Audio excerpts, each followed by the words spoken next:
Você lembra daquela sensação de estar em casa sozinho quando era criança? O silêncio, o eco dos passos, a liberdade e também um certo medinho de que algo pudesse acontecer. Agora imagine viver tudo isso, mas com espiões internacionais à espreita e tudo nas mãos de um garotinho com catapora. Bem-vindo ao mundo de Alex Pruitt, o herói mirim de Esqueceram de Mim 3, 1997. Diferente dos filmes anteriores da franquia, aqui temos uma nova história, um novo menino, mas o mesmo espírito criativo e divertido. Não é mais o Kevin McAllister, mas isso não quer dizer que a aventura diminuiu. Muito pelo contrário. Tudo começa com uma missão secreta no aeroporto de Hong Kong. Um grupo de 4 espiões internacionais, muito mais sofisticados que os bandidos atrapalhados que conhecemos nos primeiros filmes, consegue roubar um chip ultra avançado, projetado para fins militares. Essa tecnologia é tão valiosa que governos inteiros estariam dispostos a tudo para recuperá-la. Só que, como em toda boa comédia, as coisas não saem como o planejado. Para esconder o chip dos seguranças do aeroporto, os espiões decidem esconder o artefato dentro de um carrinho de brinquedo que estava na mala de uma velhinha distraída. Só que, claro, ela acaba levando o brinquedo para os Estados Unidos, sem imaginar que estava carregando um segredo que poderia mudar o rumo de uma operação militar. Corta para um subúrbio tranquilo de Chicago. Casas com cercas branquinhas, jardins bem cuidados, vizinhos simpáticos e aquele clima de bairro americano que parece saído de um cartão postal. É aí que conhecemos Alex Pruitt, um menino de 8 anos, criativo, observador e um tanto subestimado pelos adultos ao seu redor. Ele não é bagunceiro como Kevin, mas é incrivelmente inteligente e curioso, o que o torna perfeito para essa aventura inesperada. Alex está doente. Foi diagnosticado com catapora e precisa ficar em casa por alguns dias. E para passar o tempo, a vizinha Sra. Hess, aquela mesma senhora que sem querer trouxe o carrinho com o chip escondido, decide presenteá-lo com o brinquedo. Sim, é isso mesmo. O chip roubado do outro lado do mundo agora está nas mãos de um garoto gripado no subúrbio de Chicago. O que poderia dar errado? Enquanto Alex se acostuma com o isolamento e tenta se divertir sozinho, os 4 espiões aparecem na vizinhança, disfarçados, monitorando cada casa, tentando rastrear o brinquedo perdido. Eles são organizados, meticulosos, e ao contrário dos vilões dos filmes anteriores, eles não estão de brincadeira. Só que o que eles não sabem, e que logo vão descobrir da pior forma, é que Alex está muito mais atento do que parece. Alex tem um telescópio, e entre um desenho animado e outro, começa a observar o bairro. Ele nota movimentos estranhos, carros desconhecidos, pessoas entrando e saindo das casas, vultos pelas janelas. Ele tenta contar para os pais, mas como toda boa comédia familiar, ninguém acredita nele. Afinal, é só um menino doente, isolado em casa e com tempo demais livre para imaginar coisas. Certo? Errado. O garoto começa a montar mentalmente as peças do quebra-cabeça. Algo está errado, e ele sente isso. Então, em vez de ficar esperando os adultos notarem, ele toma a decisão mais corajosa e divertida do filme. Vai resolver sozinho. E é nesse momento que o filme começa a ganhar aquele ritmo irresistível de aventura infantil. Estamos prestes a ver um menino comum se tornar um herói, armado apenas com sua criatividade, coragem e uma caixa cheia de ferramentas, brinquedos e muita, mas muita imaginação. Enquanto os vilões tentam rastrear casa por casa onde pode estar o carrinho, Alex se prepara. Mas por enquanto, ele ainda está observando, planejando. E você, que está assistindo, sente aquela tensão deliciosa no ar. Vai dar ruim, mas de um jeito divertido. A casa está silenciosa, o bairro parece pacato, mas uma guerra fria está prestes a acontecer. E ninguém, nem mesmo os espiões, está preparado para o que esse garotinho vai aprontar. Essa é a magia de Esqueceram de Mim 3. Pegar um cenário aparentemente comum, com personagens novos, e entregar uma história cheia de ritmo, carisma e aquele gostinho nostálgico dos anos 90.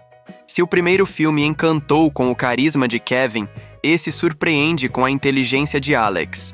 E mesmo com uma nova roupagem, o espírito da franquia permanece vivo. Um garoto sozinho em casa, enfrentando adultos perigosos com humor, engenhosidade e uma pitada de caos hilário. E a gente mal pode esperar para ver Alex passando da observação à ação. Porque se ele já é bom de olhar, imagina quando começar a construir suas armadilhas? Vamos acompanhar a tensão aumentando, com os vilões cada vez mais perto, e Alex começando a bolar suas primeiras defesas. Prepare-se. A diversão está só começando. Quando a gente pensa em um simples carrinho de brinquedo, não imagina que ele possa ser a peça central de uma caçada internacional, certo? Mas é exatamente isso que acontece em Esqueceram de Mim 3. E o mais curioso, ele não está trancado em um cofre de segurança máxima, nem nas mãos de um agente secreto experiente. Está com um menino de 8 anos, com catapora, passando o tempo no quarto enquanto o mundo lá fora tenta voltar ao normal. O carrinho que a Sra. Hess deu para Alex parece inofensivo. Pequeno, colorido, com rodas trêmulas e um visual comum. Mas dentro dele está escondido um chip de altíssima tecnologia, capaz de interferir em sistemas militares. Os 4 espiões que o contrabandearam sabem exatamente o que está em jogo. E para recuperá-lo, estão dispostos a tudo. Inclusive se infiltrar em uma vizinhança pacata e agir com frieza cirúrgica, casa por casa. Mas como eles chegaram até ali? Bom, depois de perceberem que o chip havia sido trocado por engano na mala da senhora no aeroporto, os agentes rastrearam sua bagagem até os Estados Unidos. Assim, disfarçados de moradores, funcionários e técnicos de serviço, eles alugam uma van e começam uma busca meticulosa pelas redondezas. O grupo é formado por Peter, Alice, Burton e Earl. Eles não são bobos como os bandidos dos filmes anteriores. São frios, disciplinados, cada um com uma função bem definida. Peter, o líder, Alice, a estrategista, Burton, o executor, e Earl, o técnico. Eles têm tecnologia, recursos e treinamento, mas têm um problema: subestimam completamente o adversário. Um garotinho de pijama, com binóculos na mão e uma mente afiada. Um erro que custará caro. Enquanto isso, Alex, mesmo doente, continua atento. Ele observa a movimentação suspeita pela janela e anota tudo em um caderno. Cada entrada e saída, cada figura estranha que aparece na rua. A princípio, ele acha que está apenas imaginando demais, influenciado pelos filmes que assiste. Mas logo os sinais ficam mais claros. Os espiões entram em casas quando os donos saem sem levar nada visível e agem de maneira silenciosa e coordenada. Alex, determinado a entender o que está acontecendo, começa a usar seus recursos limitados. Seu binóculo, seu carrinho com câmera acoplada. Sim, ele mesmo montou isso. E muita curiosidade. E é assim que, acidentalmente, ele começa a descobrir a verdade. Quando envia o carrinho por baixo da cerca para investigar a casa da Sra. Hess, ele observa os espiões em plena ação, revirando cada canto da casa em busca do chip perdido. Só que o carrinho volta para ele, e junto com ele, o risco. Porque naquele momento, os vilões percebem que há uma criança envolvida, uma testemunha inesperada. A partir daí, a tensão aumenta. Eles identificam a casa de Alex e marcam ela como o próximo alvo. Mas ao contrário do que esperam, não vão encontrar um garoto indefeso. Vão enfrentar alguém que já entendeu o jogo e que está pronto para contra-atacar. Alex tenta avisar sua família, mas seus pais estão ocupados com o trabalho. Sua mãe, especialmente, tenta dar atenção, mas a rotina corrida da casa, os irmãos adolescentes e a vida agitada dificultam qualquer tentativa de convencê-los de que algo realmente está errado. Quando ele liga para a polícia, o atendente considera que é só mais um trote infantil. E quando o policial bate a porta para averiguar, os espiões agem com perfeição, se escondendo e deixando tudo aparentemente normal. Resultado: Alex é desacreditado mais uma vez. Mas ele não se abala. Pelo contrário, aquilo só reforça sua certeza de que está sozinho nessa missão. E é aí que o espírito da franquia brilha. A independência infantil, o poder da criatividade e a coragem de um garoto que não vai deixar que criminosos tomem conta de sua casa e coloquem em risco sua vizinhança. Sabendo que sua família vai sair de casa no dia seguinte e ele ficará sozinho, Alex começa a se preparar. Ele não sabe exatamente o que vai acontecer, mas tem certeza de que os vilões voltarão. E dessa vez, ele vai estar pronto.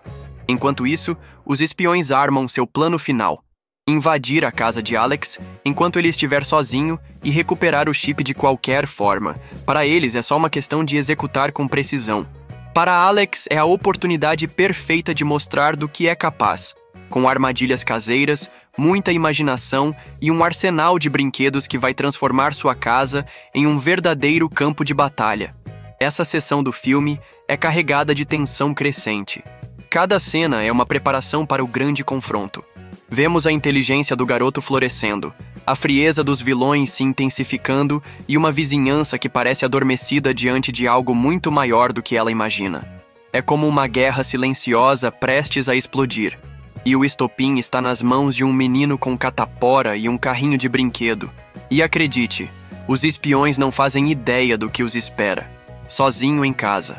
Essa é a condição perfeita para o caos, e também para a glória. Alex D. Pruitt, com apenas 8 anos, não tem um exército, não tem reforços, não tem autorização para sair da cama.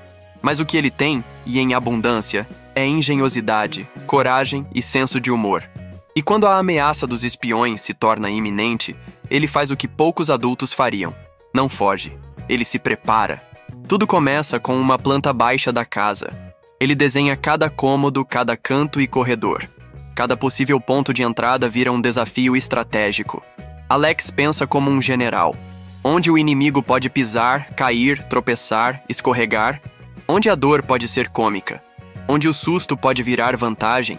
A casa se transforma em um campo minado de criatividade juvenil. E aí começa o verdadeiro espetáculo. Armadilhas feitas com coisas do dia a dia. Brinquedos, fios, baldes de tinta, tábuas de madeira, cola, penas, aspirador, ferro de passar, carrinhos espalhados pelo chão, cordas, bolas de gude, brinquedos de controle remoto com efeitos sonoros. Cada elemento vira uma peça de xadrez posicionada com precisão cirúrgica. E não pense que tudo é feito de improviso. Alex testa, calcula, posiciona e se certifica de que tudo esteja no lugar. Ele sabe que os vilões são perigosos, mas também sabe que estão entrando no território dele. Quando o grupo finalmente invade, a casa vira um verdadeiro espetáculo de comédia física e justiça poética. E é aqui que o filme brilha. Ao contrário dos filmes anteriores da franquia, onde os bandidos são caricatos, neste, os espiões são treinados, frios, profissionais. Mas nada disso os protege do terror doméstico de Alex.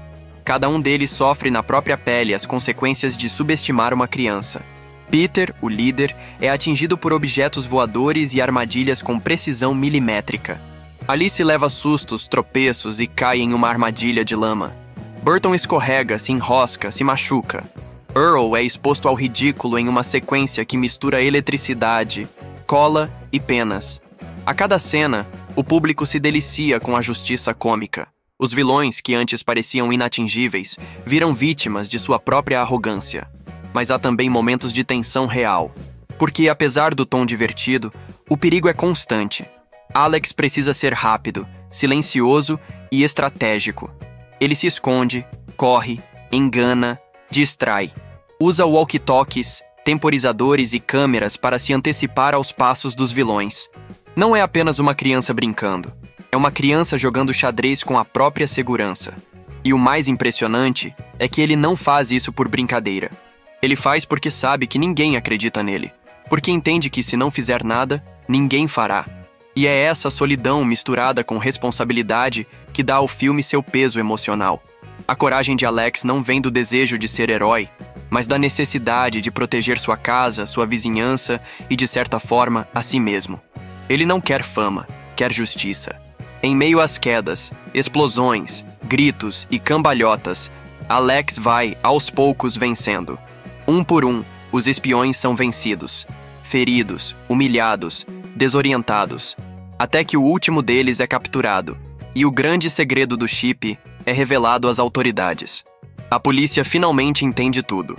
Os pais de Alex também. E a Sra. Hess, que inicialmente parecia apenas uma vizinha ranzinza, tem um momento de redenção emocionante.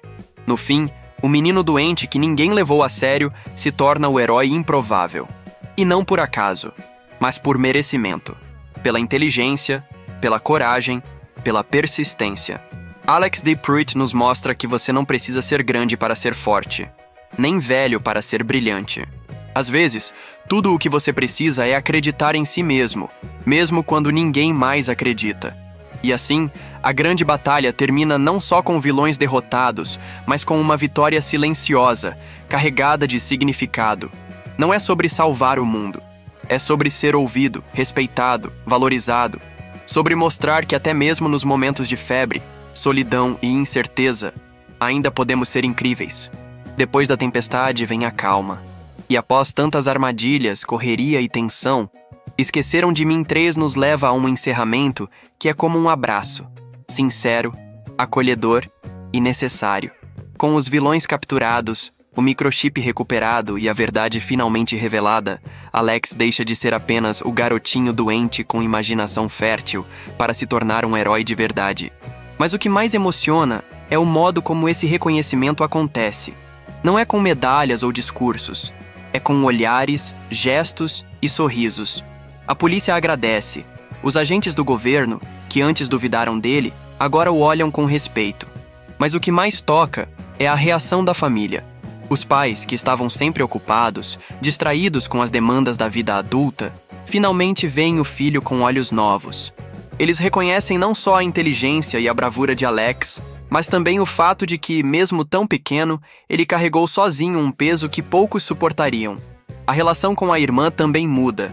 Antes impaciente e cética, ela agora o admira. E esse pequeno gesto de respeito entre irmãos é uma das joias escondidas do filme. É como se o vínculo familiar se curasse ali, naquela troca silenciosa.